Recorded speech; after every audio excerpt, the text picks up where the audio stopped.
Hey guys, it's Tessa. So, I figured I'd make a whole video about this because how excited I am for it. But I did talk a little bit about this in one of my last podcast videos. I'll pin it up here. But I already bought and ordered my yarn and received my yarn for my birthday cardigan this year. For those of you who are new, at least starting as of last year, but every year I buy a sweater's worth of yarn and then make myself a project for my birthday. Last year I made the halibut sweater. I don't really love it. There's a lot of reasons, but go check out the halibut series if you really want to know what's going on with that.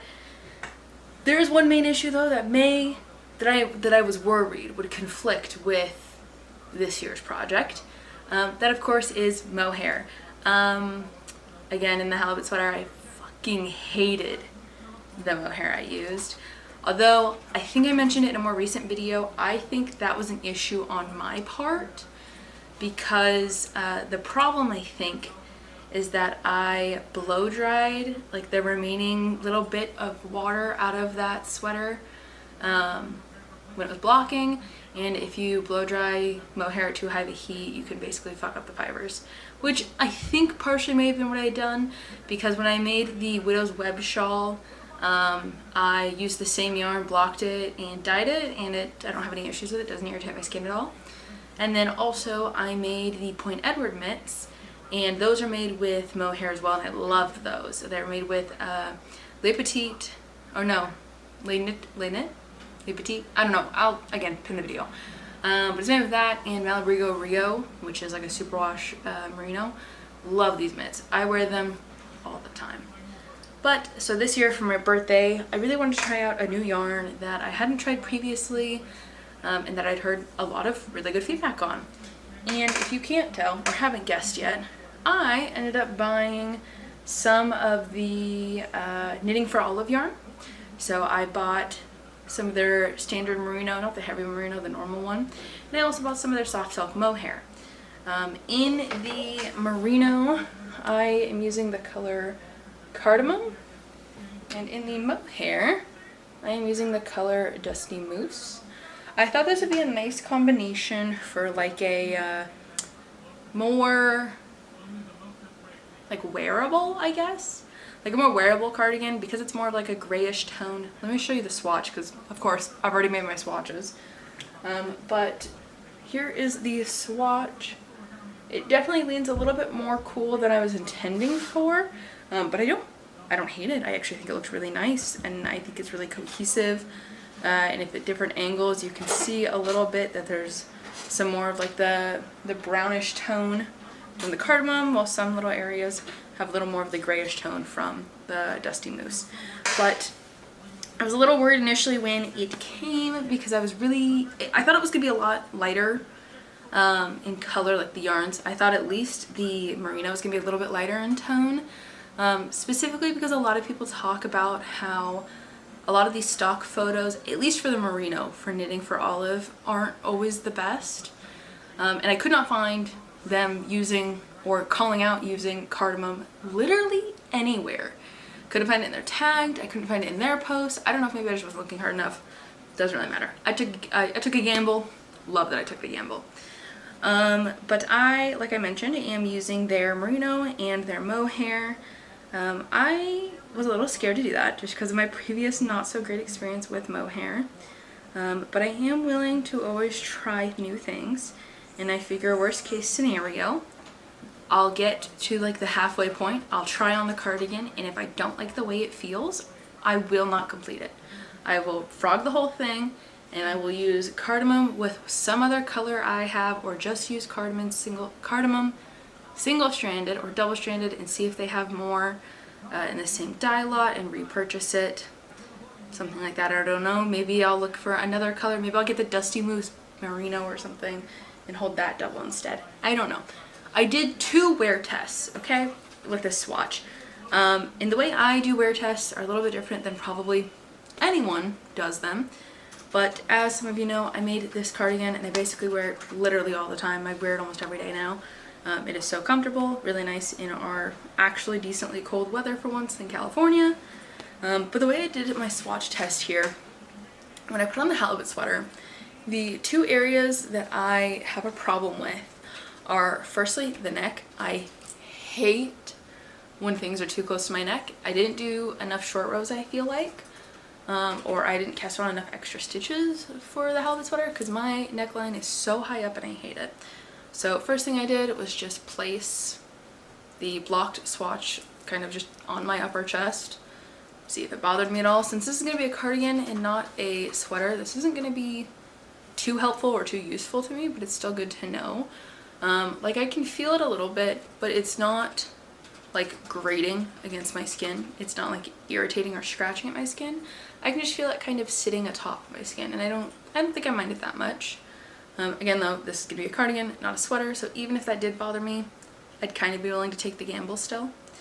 And the second way I test this swatch is I come through the sleeve here and I lay the swatch flat on my arm, and I put my sleeve back on normally, and then I just kind of leave the swatch there for a little bit. I carry on with my normal stuff for the day. You know, I carried it on with having it there through some of my work day today, and like I'm rubbing against it now to see if it bothers me at all, and it doesn't appear to bother me. So I'm going with this mohair, at least right now, is a yes. It's an I like, okay? I bought 10 balls of merino and 11 of the mohair. As I mentioned in my last knitting podcast, that did bring up my yarn total a little bit, but we're gonna use most of this, so it's okay. Kind of. Anyway, the pattern, I'll insert the pattern cover here, but the pattern I am going to be using is I didn't take French, so forgive me. Fouette cardigan? I don't know. But it is made by Celine Phaeton Designs on Ravelry. I think it was only $10.50 for the pattern, but you get 3 PDFs. She had us make 2 gauge swatches. So our first one's done in our standard stockinette. The second one is done in the cable and lace pattern. Just again to make sure you're meeting gauge. Here's what that looks like. I'm really excited to try this cardigan, honestly. I think I will do pretty well with it, just to begin with. And then secondly, I'm excited to try some of these new techniques out, like cabling with an extra stitch, or doing these like turning cables, like it's turning with the fabric to make the diamond. So I'm really excited about those. And I'm just really excited for this cardigan. I think cables look very pretty, and I think lacework looks really pretty, so I got the best of both worlds essentially. One of the big design features of this cardigan specifically is that it is supposed to be a lightweight, essentially just cabled cardigan. And so the way we're going to achieve that is holding a fingering weight and a lace weight, so my mohair and my merino, holding those double, and then knitting at a slightly higher gauge than you would typically. I believe for at least the merino, it's recommended to use 3mm needles. We're using 4.5 as our large size of needles. So definitely very loose, definitely very flowy, definitely hopefully going to be really nice and cozy. So it's really exciting, or I'm really excited for it. I don't really know when I'm going to start this project yet, because I have a lot of stuff on the needles at the moment, because I keep casting on projects. I have really bad cast-on-itis right now, where I just keep casting things on and then realizing I don't have the brain power or like actual practical space to work on it. So I'm trying to get through some things. You can see in the back here, I finally at least sort of finished the Daft Days cardigan. I finished this guy about 2 weeks ago at this point. I'm working on a top that's almost done. I'm probably gonna finish it today or tomorrow. There's a lot happening. I have my random scratch project that you can kind of see on my desk. It's a whole thing. But I'm just really excited for this cardigan, and I am hoping, so here's what I'm thinking. Let me know what you think also, but here's what I'm thinking. I think I'm gonna do what I did similar to the halibut sweater and the Daft Days cardigan, where maybe I do a couple part series like I did previously for those two. just kind of showing you my progress and where I'm going, how I'm doing, what I'm doing, and then do a final video that talks about all of my thoughts, feelings, and opinions on the cardigan, things like that. I'm not really sure if that's what I want to do, if I just want to do one video where I combine all that information of like me working on it, my thoughts, feelings, and opinions all in just one long form video. Let me know what you guys think, of course, because, you know, it's for you, I guess. Additionally, I am making size number 7. I will say for this pattern, picking your size is a little bit tricky in my opinion. The way the pattern has been graded is specifically for your upper chest measurement, so not your widest point, but like your rib cage width all the way around, so just underneath your bust. Whatever that number is the size you should make as noted in the pattern. Which sounds a little bit confusing, but once you kind of, if you buy the pattern and you see what I'm talking about, you'll understand a little bit better. So my A measurement, which is that under the bust measurement, is technically, I believe, 53, which is quite a lot, and I don't love that. But I'm gonna make the one that's 50 inches specifically because the full bust measurement is my full bust measurement. So I'm not tripping too hard. I think it'll be fine. And again, I'm also, you know, losing weight. So if it doesn't fit perfectly now, it will in a little bit. That's pretty fine with me. So I'm making a size 7. There's a total of 10 sizes going up to the widest bust measurement of 75 inches. That's including the positive E's. So in my opinion, this is a very well graded pattern.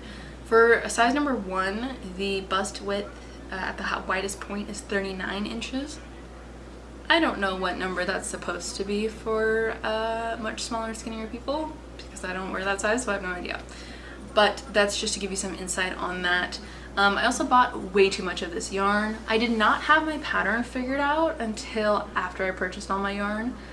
So I bought 2,500 yards of both yarns. So I'm definitely gonna have a bunch extra, which I'm not too worried about. When my size specifically only calls for about 1,700 yards. So messed up a little bit. Oh, sorry, excuse me. My size calls for 1,700 or 1,800 yards.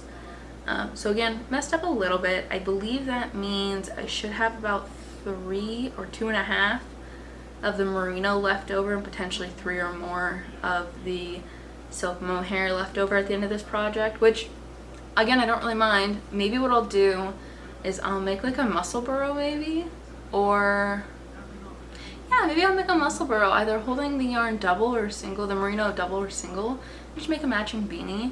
I will note as well, if you are using Knitting for Alla for the very first time, I will note that it feels soft, obviously, when you purchase it. It's soft, it's merino, but it feels way softer once it's blocked and washed. I used my usual wool wash, which is the Eklund. Clearly I don't know English very well, but it is a million times softer. Like even when you knit up the swatch and you're looking at it, like you're feeling it and stuff before you block it, it still feels a little rough in my opinion. But like this, it feels like I'm rubbing lotion on it, okay? Like it's so soft, it's so smooth, and that's another reason why I think I won't mind the mohair as much, because it feels good. Like unlike the mohair I used in the halibut sweater, I should have gotten a note. I should have noticed when I did the halibut sweater swatch. I don't think I can find it, but if I'm able to, I'll insert a video of it here. But when I made that swatch, it did not feel nice. Even when I blocked it, even when I washed it, whenever I did all of that, it still didn't feel very pleasant, if I'm being honest, on my skin. It felt quite icky and like I was rubbing like bristles or steel wool, is that what it's called? Steel wool? I was like rubbing that on my skin is what it felt like. So I should have taken that as a warning sign that I was not going to like it.